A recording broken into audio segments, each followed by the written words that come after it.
তো দয়া করে বলছি তোমাদের, আমাদের ভাই বোনগুলো যারা আমাকে ভালোবাসে, দয়া করে বলছি এই ভিডিওটা স্কিপ করো না। তোমরা অন্য ভিডিও আমার দেখো না, তাও তোমার আপত্তি নেই, কিন্তু এই ভিডিওটা দয়া করে বলছি একটু দেখো, ধৈর্য সহকারে একটু দেখো। এই যে উপরে দেখছো স্ক্রিনে, যে এই বাবুটার নাম হচ্ছে মহেশ্বর মণ্ডল, বাবার নাম হচ্ছে হীরালাল মণ্ডল, বাড়ি হচ্ছে জামালপুর। তো এই বাবুটা ব্লাড ক্যান্সার হয়েছে।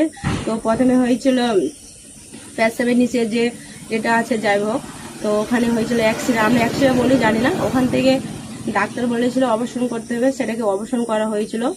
তারপর হচ্ছে যে যতটুকু ওদের গরিব আর্থিক অবস্থা কিন্তু একদমই নাই। তো যতটুকু ছিল বিক্রি করে বাবুর চিকিৎসা খরচ সব শেষ হয়ে গেছে। এখন ডাক্তার বলছে আরো বাইরে নিয়ে যেতে হবে, বাড়ি থেকে কিন্তু আরাম হয়ে গেছে, হঠাৎ বেশি হয়ে গেছে।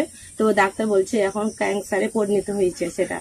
তো তোমরা যদি যা পারো 10-5 টাকা, 1 টাকা, 2 টাকা, দয়া করে বলছি তোমরা একটু